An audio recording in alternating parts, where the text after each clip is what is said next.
Once again, we welcome you to Moving Forward with Young Voices.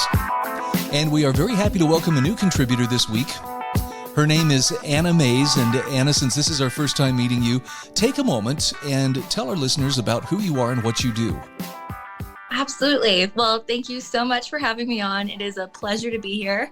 As you said, my name is Anna Mays. I am a graduate from Grove City College, where I majored in economics. And I'm now a contributor for Young Voices, where I write about the intersection of economics, culture, and faith. That's got to be an interesting place to explore, because there's a lot of interests that converge there. I'm looking at an article that you had published in the Christian Post about, the title is, "Why is the NFL more popular than the church?" And I got to tell you, that pulled me right in, because we've seen a lot of shifts societally and culturally over the years, and they usually happen slow enough that it kind of takes us by surprise. One day you look around and go, hey, there are no payphones anymore, or something like that. But in some ways, that one kind of hit me between the eyes. The NFL, they don't seem to have much problem filling those stadiums. Well, church attendance seems to be on the decline. What's the story behind this headline? Yeah, absolutely. Well, I think that was kind of the question where I started. And I was like, we have more alternatives, I guess, that we could use with our Sunday time instead of going to church. And so I read this really fantastic article by Jonathan Gruber and Daniel M. Hungerman, and they discussed how a couple of decades ago, once the repeal of blue laws happened in the United States, so Sunday commerce was no longer restricted, there was a decline in church attendance. And I think we've seen throughout history, we can go back to the holy day sports in 17th century England, to the Puritans, to the blue laws, to last Sunday when you're watching Netflix. This has been a continual issue. And I think the more fundamental question there is actually not why is the NFL doing better than the church, but why is the church even competing with the NFL? That's a good question. And isn't it interesting too that those differences that we see taking place, in particular that shift. I don't even think about the blue laws, just because that's one of those subtle things that kind of came and went. I remember when Sundays meant you're not going to find hardly any place open, but now it's rare to find a place that's closed. Oh, I'm kind of surprised they wouldn't be open, because it's a day of commerce. Right. Absolutely. So talk to me about when we examine the larger issue here. You're right. The NFL and church really shouldn't be in the same competition there, but how did those lines get blurred? What was it that caused people to migrate towards sporting events more so than church? Or was it just the fact that Sunday was no longer held out as a different day? Well, I think there's, as I alluded to, it's always been an issue of whether there were laws in place or not of what you did on Sunday aside from going to church. And I think it's really tempting as the church to fall into this trap of, people rather go to brunch or rather hang out with their friends or rather sleep in than come to a church service. And so you end up feeling like you're in competition with all of these other worldly institutions. But fundamentally, the church itself is the body of Christ.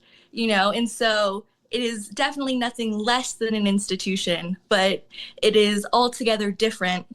And so it's really interesting to see not only that a lot of people, myself for a long time included, view these as like direct substitutes instead of attending to your church, when in reality, Netflix in no way, shape, or form should be even remotely a sufficient substitute for the kind of value you get from church, from community, from fellowship with, the body of Christ.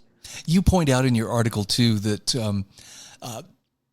the content that churches have been providing has in some cases been watered down to make it more more easily digestible or more appealing to the crowd. But there's something to be said for churches that really require something of a personal sacrifice to be a part of.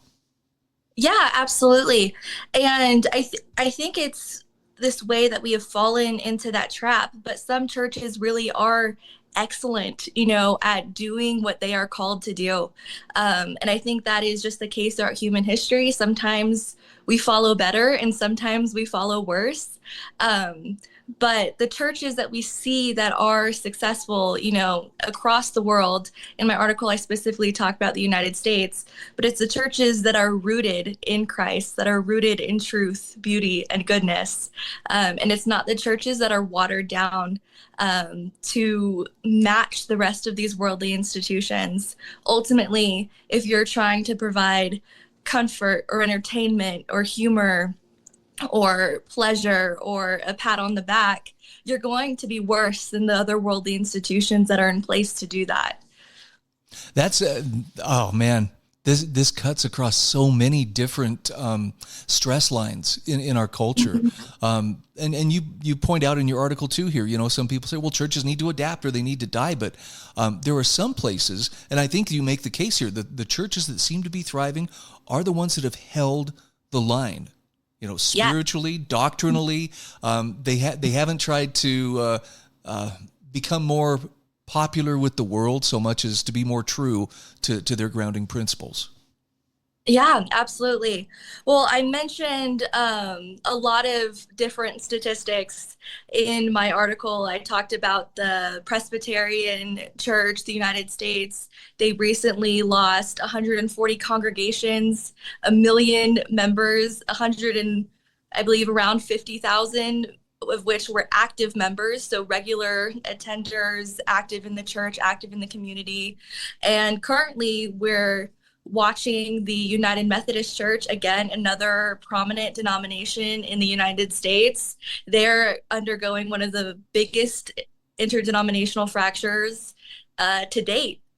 You have thousands and thousands of churches leaving this denomination, and they're fleeing, to the Global Methodist Church and other areas that are holding that line. Wow.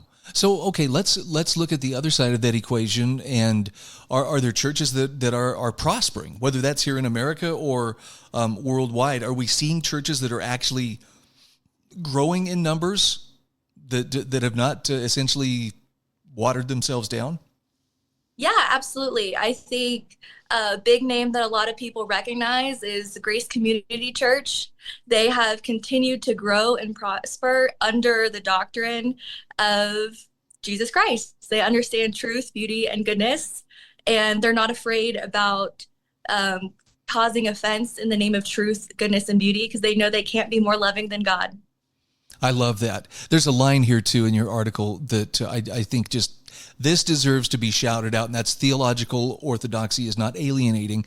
That's what sustains Christians' faith. And how did the churches lose sight of this? Any answers? I think it's a variety of things, but I think it's what we got to at the beginning of this conversation. I think we've fallen into the trap that in order to appease people, we need to become more like the world. And the reality is that is never the answer, because if we're followers of Christ, we know that is exactly what he told us not to do. Right. Okay, one more quick question. We've got just about a minute left here. As it pertains to, I'm going to use Generation Z, but I'm going to use the term younger people. It seems that there is a resurgence in faith, particularly in Gen Z. Are you seeing that as well? Absolutely. I think really good, solid studies have been done, particularly within the Catholic Church. We see this resurgence in Catholic Mass. We see a lot of younger influencers that are very active in the church. And so I think we see it really across the world in a variety of different spheres. Younger people crave this goodness. That's very reassuring to hear, especially since there are so many alternatives out there. Again, we're talking with Anna Mays. She's a Young Voices contributor and economics graduate from Grove City College. Anna, for people who want to follow your work or to follow you on social media, where can they find you? Well, hopefully you'll find me again in a couple of different outlets, but you can follow me at Anna MCQN Mays on Instagram or X. Thank you so much. Thank you.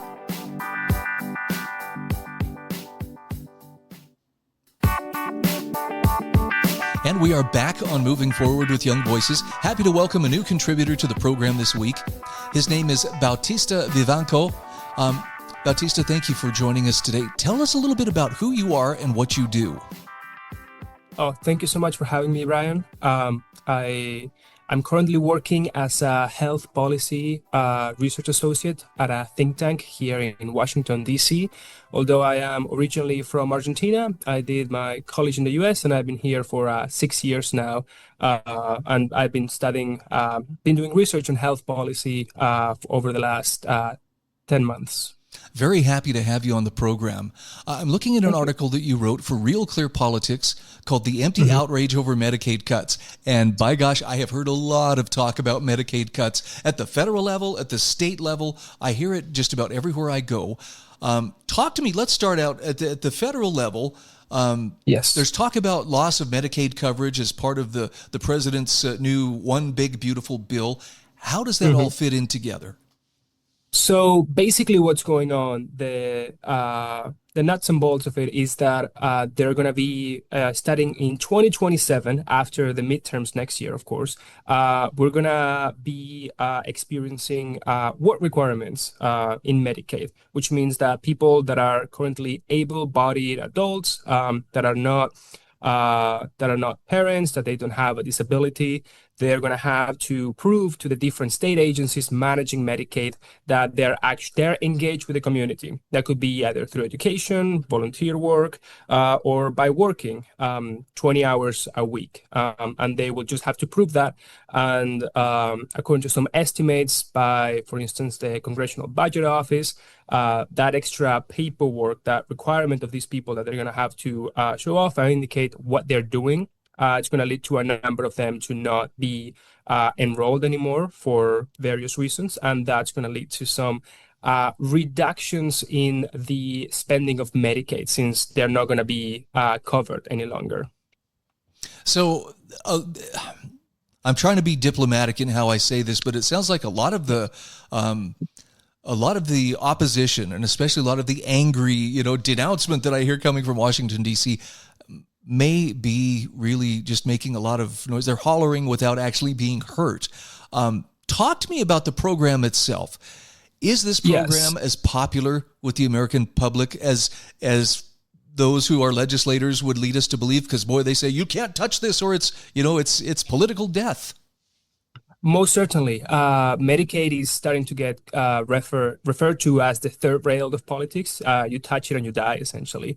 And what you were saying is correct, that Medicaid is extremely popular amongst politicians because of the way that the program was created. So the way in which Medicaid is financed, which it's almost $1 trillion in $1 trillion wide or $1 trillion big program.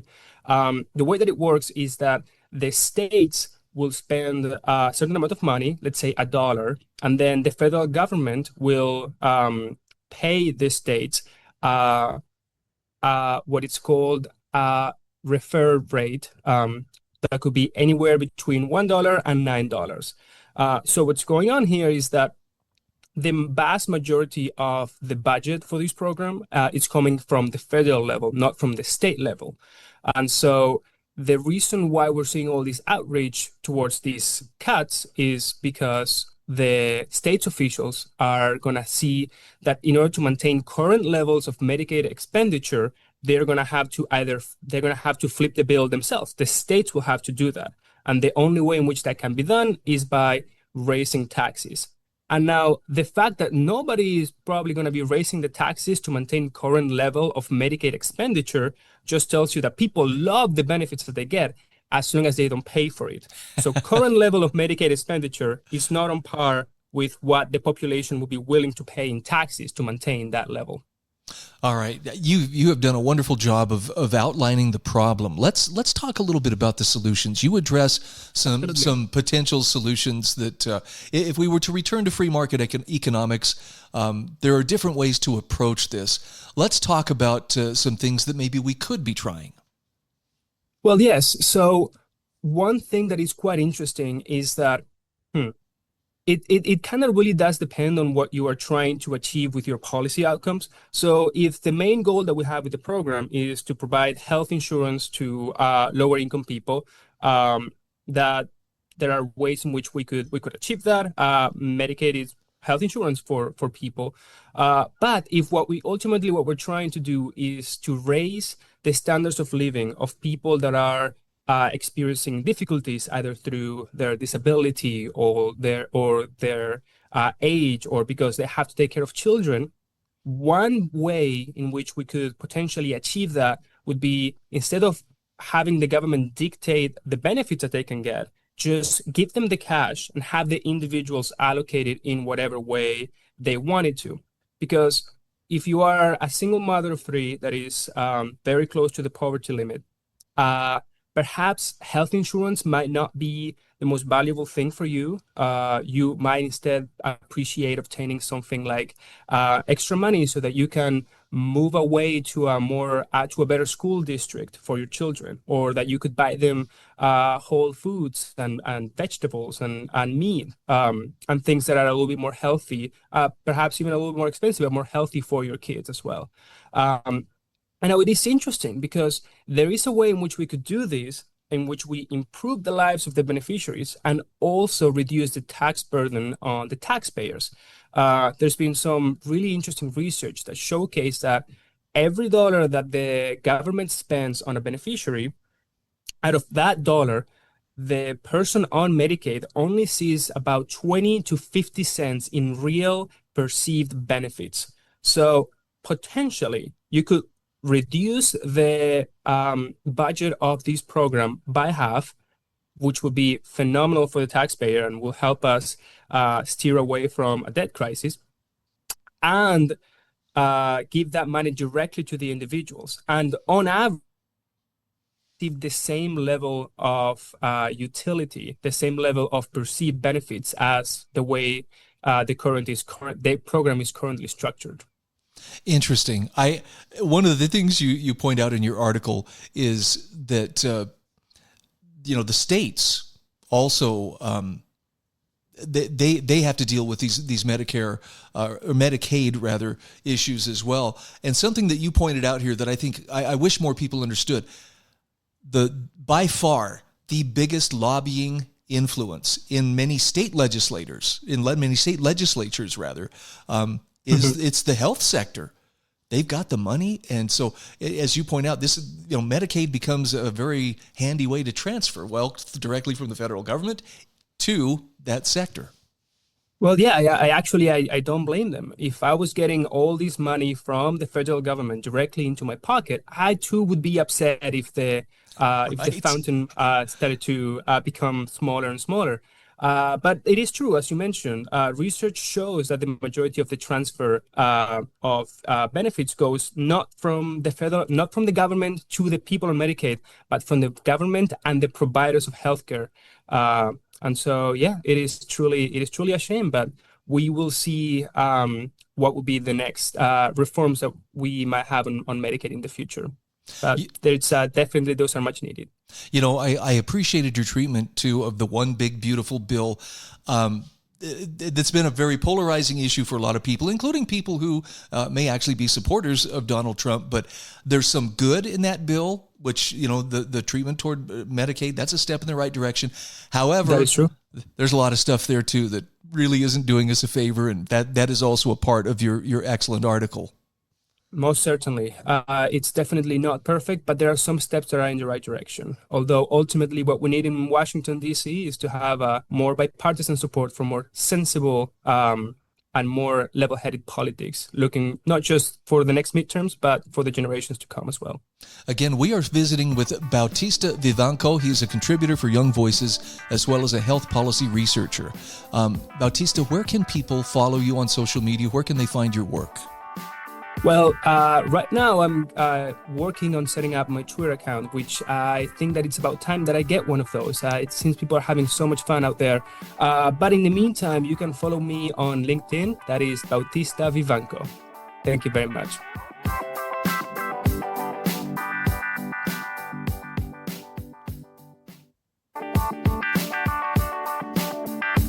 Welcome back to Moving Forward with Young Voices. We're happy to welcome a new contributor to this segment. Her name is Imade Iyamu. And first of all, beautiful name. Tell us a little bit about yourself, who you are and what you do. All right. Thank you so much for having me here, Brian. My name is Imade, and I'm originally from Nigeria. Moved to the US as an international student a few years ago.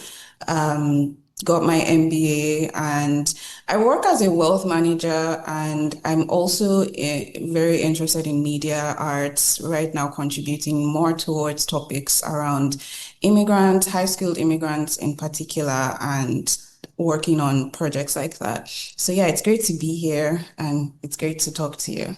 Well, I'm looking at an article that you wrote for realclearbooks.com. Superman is more than an immigrant tale. And I have to confess, I haven't seen the new Superman movie, but I take it you have. Yeah, I've seen it now a couple of times, 3 times. It Really must be love. good.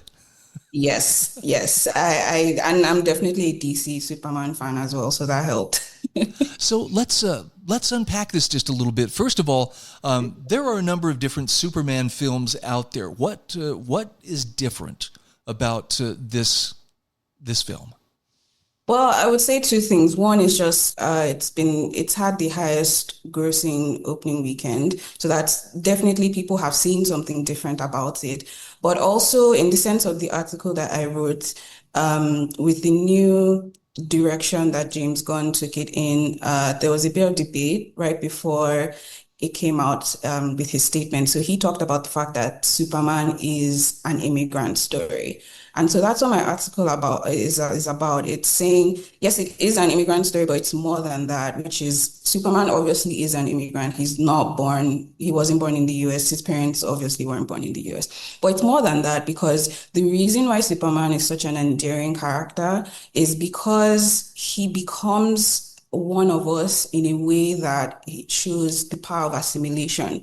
So he's not just someone, if you look at the DC universe, the universe of superheroes, villains, most of them they are immigrants too in that sense. They're aliens, in fact. In fact, a lot of the villains are aliens and immigrants too. So what makes Superman such an endearing character isn't just the fact that he's born outside the country and an immigrant, but the fact that he becomes one of us. He's born to Jonathan and Martha Kent, given a human name, an American name. He grows up with those strong traditional values. And that's one thing I said in the article. Had he been born to any other family with any other values, he would not be who he is. The reason why Superman is such a beloved character is not really because of his powers necessarily. It's because of the struggles and moral conflicts he faces with those powers and how his values shape his decisions with them. So having the power to really do anything, what should I do? Should I take care of everybody? Is it better if I make them self-reliant? Or do I have the responsibility to shield them from every inconvenience? Do I have that authority to do that? Should I do that? So these kind of moral conflicts, you can directly see in a way how the US also, especially now, is grappling with those conflicts. We're blessed with so many resources and abundance, but there are people within the US, outside the US, that could be helped. What is the best way to direct those resources? How should you help people? What is the right thing to do? So these are the things that make the story, the movie, and the character so compelling. And I argue in the article that that's what the story is really about. It's about assimilation. It's about becoming an American in who you are. And that's something I think we're not really talking about today in the conversation nationally about immigration. It's all about the technicalities, which are important. How did you come into the country, the border, legal status? But if we think about it, everyone who is already here should have a pathway towards assimilating. And it's a two-way thing. I have to want to be, as an immigrant coming to America, I have to want to, inculcate myself into the values of my new home. And the people too have to be welcoming to me. It cannot just be one directional. So I argue that we aren't really talking about this because as an immigrant myself, that's something I experienced with other people being willing to welcome me, but also myself making that first step of, oh, how do I or this place that I'm in, what is the history? What are the people like? What is what are the traditions? How do I contribute? And then people, giving me that welcoming hand of showing me how to do these things. So it's not a conversation that we're talking more about. When you talk about the consternation recently towards immigration or conflicting attitudes towards it, I think it really does boil down to, I don't know the person who is my next door neighbor. It's becoming a low trust environment because people are not being assimilated the way that they should be. So I would like to, I think I just used this Superman, and I found a great moment for us to sit back and reflect on these things that may be difficult conversations, but I think it's something that we don't talk about barely as much as we should. There's a beautiful line in this article, and it actually pertains to your own experience in coming here, first as a student and then becoming a permanent resident. You say the story isn't just about coming to America, it's about what happens after you arrive, which is really, that's, if we wanted to take a lot of the contention out of, the immigration issue, that's got to be one of the things that they focus on. I think there are people who are coming here for all the right reasons. There are some people who want to come here for, nefarious reasons, but I think more people want to come here for the right reasons. And because of that, I would love to see them come and assimilate and obtain whatever they are willing to work, to obtain. Yeah, I think there's also this thing of a kind of a misconception, both culturally, that, there's no real American culture. And in a way, it's what makes America able to, bring some of the greatest people around the world to come here. But as someone so I remember in 2023, when I was still a student, I basically traveled around the country, and I would say there's so many different cultures and there's so many different types of people. Even every different state, it's like its own mini country in that sense. Yep. But there definitely is an American culture. There are definitely similarities. There's definitely a binding feeling. There are definitely things that you should know about, or if we're speaking outside of the country as Americans, we would recognize some similarities in the things that we're saying. That's a culture in and of itself. And there are certain values that people do share. So I think there should be formal ways of doing this, the way that there are formal immigration structures, but there should also, more importantly, be a culture of, as an immigrant, I want to, learn this culture and immerse myself in it and become one of them. And as someone who is already a citizen, I want to welcome people who have that open spirit. One of the things that's very powerful about your article is what makes Superman really, special is he chooses he basically chooses, these are my people. And I'm going to kind of just pose that question to you in terms of, for immigrants, what would help them to want to make that choice to say, these are my people? If there is no clearly definable American culture, what are some of the ways that they can still say, you know what, because of this, the American people are now my people? Yeah, I think that's one reason that the legal immigration system is so important, and going through that process. People do complain about it and there's a lot to fix. But I think in that sense, going through that process, so there are a lot of, on the way, there's a lot of kind of checks, balances, things like that. These are the things that make you reflect, why am I even doing this? Before you become once you're a permanent resident for a number of years and then you naturalize as a citizen, there's still, it's not automatic. You still have to do things like the citizenship test. So in that formal sense, you're thinking about, why do I care about this? So those roadblocks, I think, in a sense, give you a sense of, why am I doing this, and is it worth it? And it kind of separates, in a sense, the true believers of the values and the mission. But also, I think in a cultural sense, it would just be the kind of bonds that you're able to form. And that's why I think the first step is actually from the person who comes in themselves, because you have to willingly not stay within certain enclaves. It's very possible for you to just stay within certain immigrant groups, but you need to, purposely push yourself to immerse yourself in the new place that you're in. And there should be ways of people kind of encouraging that. I think that would be the best way to do that. Again, we have been visiting with Imade Iyamu.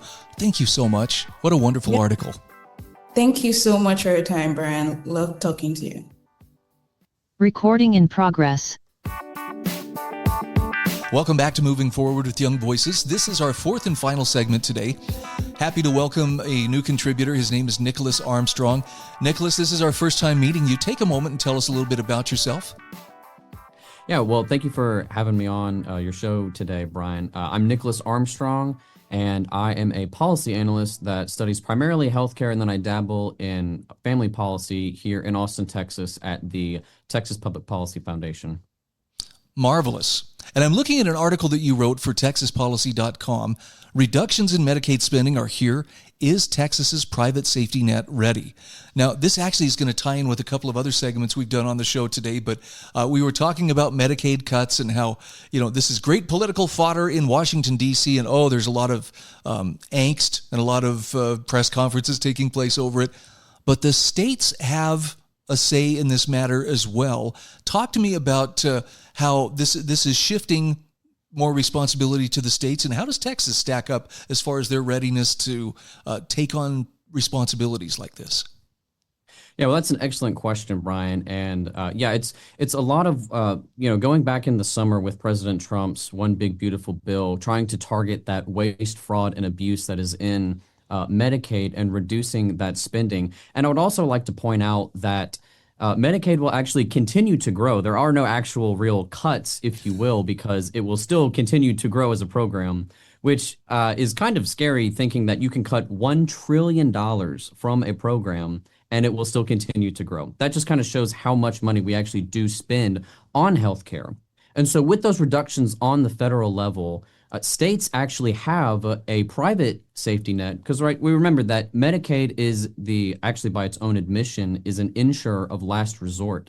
It is the public safety net. And so with the reductions in spending there, states actually have their own private safety nets that that nonprofit hospitals afford on the state level through what's called as charity care, or this is a financial assistance policy. Part of the social contract agreement that nonprofit hospitals have is they're exempt from basically all state, federal taxes, and then with those tax exemptions, they provide what's called community benefit, and arguably the most important one is lowering the costs of healthcare for the uninsured or low-income patients in whatever particular state that they're in. Now, I have the privilege of being in Texas, and the Hospital Association here has stated that Texas actually has the gold standard for charity care. And then so I dove into that. I've spent about the last 2 years digging into that, about what that actually looks like. And I've been finding some troubling statistics and information about our gold standard that we have here in Texas. And there are ways the legislature can address some of those shortfalls. Talk to me about, I'd like to know a little bit more about how these nonprofit hospitals, first of all, this isn't something new. Is this traditionally something that they have done? And what percentage of hospitals operate as nonprofit? I'm just curious. I never would have thought of this in terms of they're already doing stuff like this. How long has it been going on? Yeah, so the first one, the first kind of charity care, this has happened for decades and decades. That nonprofit hospitals have been exempt from these. Have been tax exempt, and it's part of what they are under federal law in the IRS code, that they have to provide community benefit and this free or heavily discounted care for patients that live in those states. And roughly 58% of all hospitals in America are nonprofit, and so allegedly this social safety net should be available to millions of Americans. But we've actually done polling, particularly in Texas, that 87% of Texans are unaware that charity care actually exists. And this is a state of 32 million people. So you're talking by far and away, the vast majority of people don't even know that this program actually exists. And it's created to help the low income and uninsured patients who, with the reductions in Medicaid spending, there's going to be more people who possibly lose their health care coverage. Maybe they go find coverage through their employer. Perhaps they are not properly enrolled, or that they're not eligible for the program. And so this is just one way that states, particularly Texas, can really shore up and ensure that the social safety net really absorbs those people who do qualify and are eligible for this program. Nicholas, talk to me about the thresholds that people would need to be at in order to qualify for for charity care. I was looking at your article, and these figures are actually kind of surprising.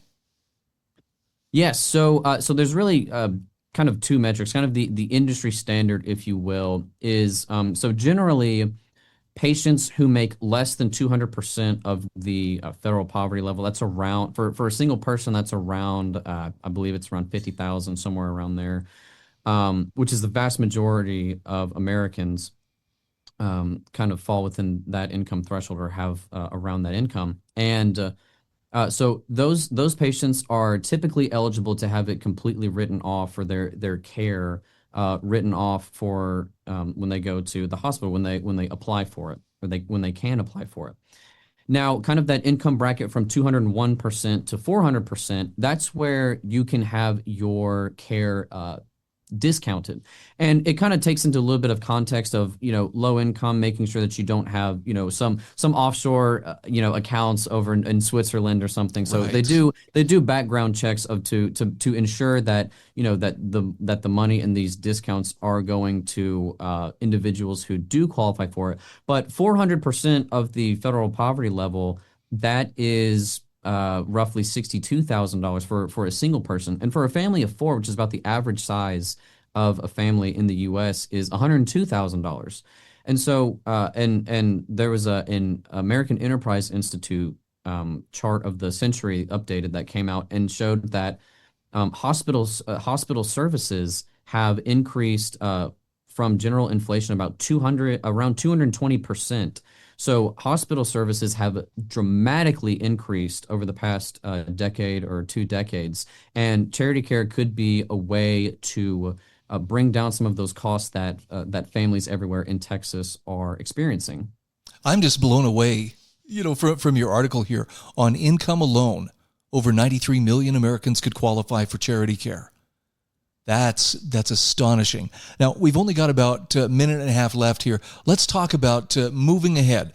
For Texas, how well are they positioned, to weather cuts in Medicaid at the federal level? That's a massive state. Are they able to shrug this off, where smaller states like Wyoming, would struggle?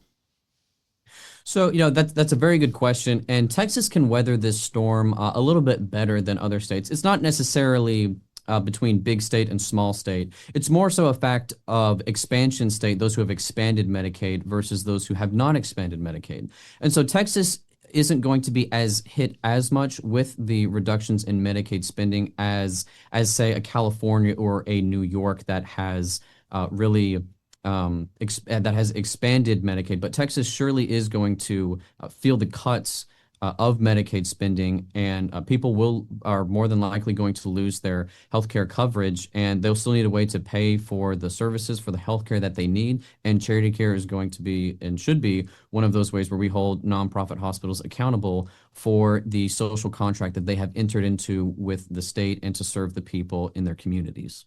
All right. Nicholas, this is an article that covers a lot of topics that I don't know if people talk about them nightly, at their dinner table, but they probably should be, because it affects an awful lot of us. For people who want to follow you, or who wish to connect with you on social media, where can they find your work, and where can they find you? Yeah, so you can follow me on X at NickStrong901. And I'm on our Texas Policy website, texaspolicy.com, where you can see all of my articles and different white papers that I have. Again, we're talking with Nicholas Armstrong. Thanks again. This really sheds some light on a topic which now I feel like I understand a little bit better, and I hope everybody else does as well. Thank you for having me.